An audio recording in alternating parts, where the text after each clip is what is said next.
Hi, everybody. Welcome to Section 8.5C. This is the end of Section 8.5, so we've been factoring polynomials that are 2 terms by using the GCF, 3 terms by using the GCF, and 4 terms by grouping them into 2 pairs and doing 2 GCF problems. So now we're going to finish off this section by solving equations by factoring. So you're going to use the skills that you just got from 8.5a and b, and we're going to actually solve equations. Remember, what does an equation have in it that the other problems did not? We're looking at an equal sign. Things are going to be a little bit different. We're not going to need to use inverse operations unless stuff isn't equal to 0. But, and that's one of the first things we're going to talk about. But this is the only time that we're going to take a day to talk about solving equations. I am going to tell you in 8.7, 8.8, 8.9, we're still going to solve equations, but I'm going to say we've already talked about this. The steps to the solve are exactly the same for all of the rest of the sections. So let's talk about the zero product property. I will not ask you to memorize it. I'm going to ask you to know how to use it. And it says if the product of 2 factors is 0, then at least one of those things must be 0. For example, if we know the answer to 5 times something, oops, I wrote the answer down, 5 times something equals 0, don't you agree that that something has to be a 0? If we know that 6 times something is equal to 0, wouldn't you agree that that something has to be a 0? The only way you can get a 0 is if you multiply by 0, right? That's the multiplicative property of 0. Multiply by 0, you get a 0. So that's what we're going to do. So the key to these problems is step number 1 to solve.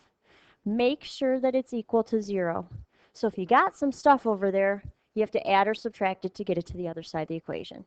So step 1, make sure you've got all your terms on one side of the equation equal to 0. For example, I might give you a 3x squared equals x. Well, that's a problem. It's not equal to 0, right? So I'm going to subtract 0, subtract x, and I'd have a 3x squared minus x equals 0. So now I can go to step 2. It must be equal to 0 because if we want to use our multiplicative property of 0, we have to have an equal 0. Factor it. Let me give you a little clue. Some of the problems you're going to have for homework and in the future are already factored. What's your big clue that you know that something is factored? You're going to have parentheses. If the problem already has parentheses, the factoring is done. Check that off and skip to step 3. So problem must have parentheses. If it doesn't, you're going to add them in there.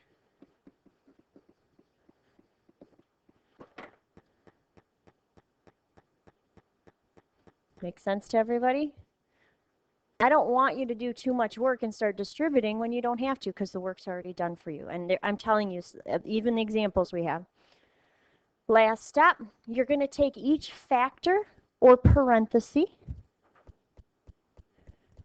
Might be in parentheses, but each piece of the answer, you're going to set it equal to 0 and you're going to solve. You're going to have a little inverse operations in this part of it. And here's a big clue. These equations may have more than one solution. Most of the time, they will have more than one solution. It feels a little weird to have problems that x could be 5 or x could be -2, but if you plug them in and check them, you will get a correct answer. And sometimes the directions say solve and then check your answer. Feel free to check them. I'm not going to ask for a check step, but please know that you can take your answers one at a time, put them back into the problem to see if you get a true statement. All right, so let's do a couple practice problems. Numbers 1 and 2, when I look at both of these, first of all, are they equal to 0? Both of them are, right? Practice problems number 1 and 2, do we need to factor them? They've already got parentheses in there, so I hope you're telling me no, they're already factored. Don't be crazy and make more work for yourself. So that means for practice problem number 1, we get to skip to step number 3 because everything else is true. Take each piece and set it equal to 0. So that means I'm going to take this x plus 2, set it equal to 0, and make it its own problem. I'm going to take this x minus 3, make it equal to 0 because it's equal to 0. Because that zero property problem tells us, zero property product, zero product property, say that 10 times fast, tells us if we want our answer to be 0 right here, then one of these two guys has to be 0. So either the x plus 2 has to be equal to 0 or the x minus 3 has to be equal to 0. So if I've got x plus 2 equals 0, I'm going to subtract 2 from both sides, inverse operations, and x is negative 2.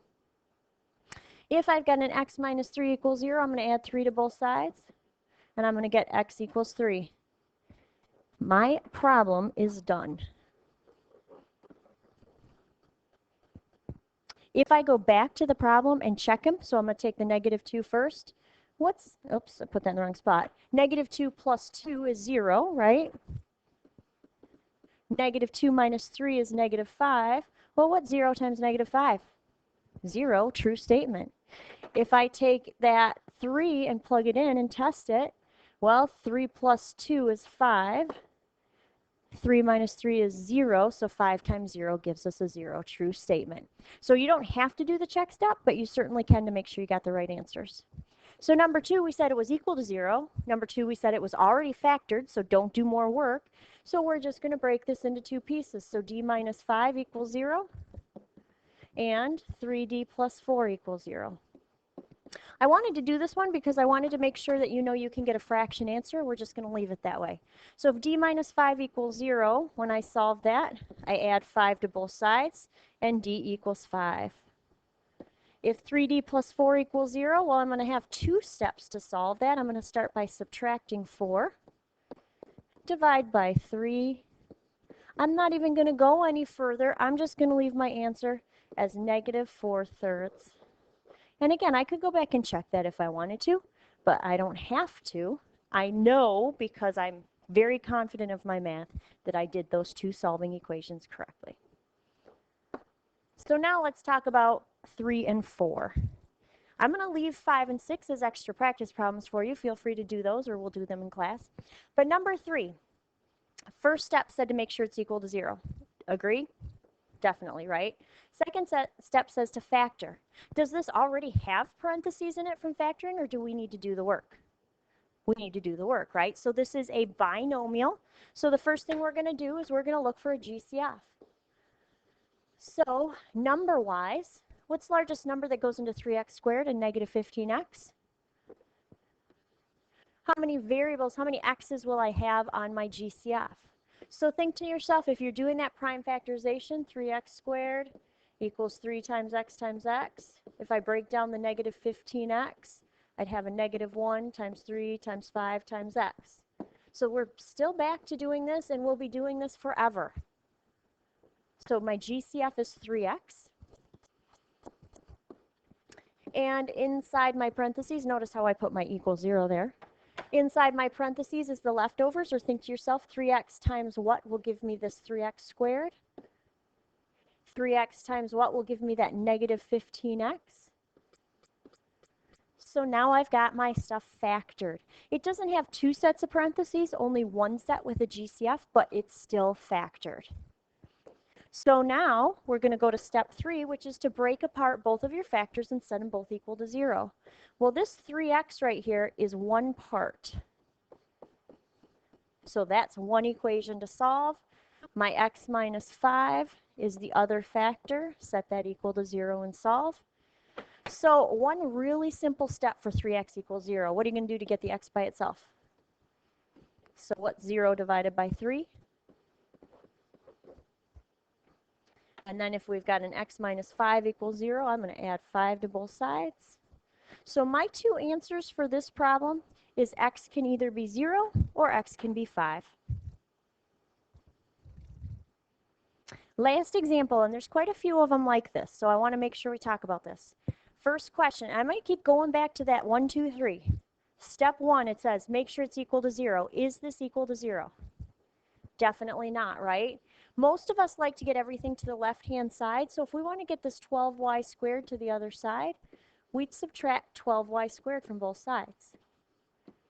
Feel free to put a little dotted line there if you like to keep them separate. Well, when we subtract 12y squared minus 12y squared, we now have our equal to 0. On the left-hand side, are a 4y and a negative 12y squared like terms? Please tell me you're saying no, definitely not, because one y is a y to the first, the other's a y squared. I have to keep those separate. So I've got a 4y minus 12y to the second equals 0. So now it's equal to 0. Now I know I've got to factor. There are no parentheses in this because I was just working with it. So now I have to factor. So I'm going to start by finding the GCF. Whoopsie, I didn't mean to do that. I meant to do, never mind. I was going to try to make some room, but I'll just do this. There we go. So the GCF, what is the largest number and or variables? It goes into a 4y and a negative 12y squared. I'm going to say the GCF would be equal to a 4y. You don't have to write it on the side. I write it on the side in case you need a minute to think. This would be a really great time if you need to do prime factorization or whatever. Do that. So now think to yourself, to get from 4y, or take a break, hit pause is what I meant to say. 4y, there has to be something in here. Remember how I mentioned that one day if I start off with a binomial, I'm going to have the GCF with a binomial. So 4y times what will give me that 4y? I have to have something in these parentheses. It's a big old 1, right? 4y times 1 will give me 4y. 4y times what will give me that negative 12y squared? Minus 3y. And I've got myself factored. So now last step is to set each part equal to 0. So remember, this 4y gets equal to 0. And my 1 minus 3y gets equal to 0. It's not a pretty equation to solve, but we can certainly do it. 4y equals 0, that's multiplying, so I'm going to divide both sides by 4. And 0 divided by 4 is 0. Over here, I'm going to start by subtracting 1. So negative 3y equals negative 1. Did you notice the negative left on the 3y? Don't lose that sign.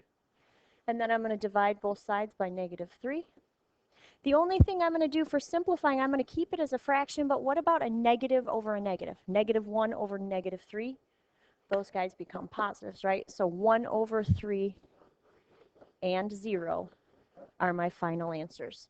At some point, I'm going to tell you to write this in set notation, but as long as I can find 0 and 1/3, I will be more than happy. So I'm going to skip 5 and 6. Please feel free to go back and do those ones. We're going to do more like that in the homework. But lesson summary, make sure you fill this out. I will not give you full points for having the notes done if you don't. If there are already parentheses in an equation, do you need to factor? Why or why not? I hope you were paying attention. Explain. Don't just give me a yes or no, people. And practice problem. Please solve this equation. 4x to the second plus 6x equals 0. So I'm going to expect two answers, x equals something and x equals something. My guess is that one of them will be a fraction. Just thinking. All right, we'll see you guys. Have a great day and see you next time for 8-7A.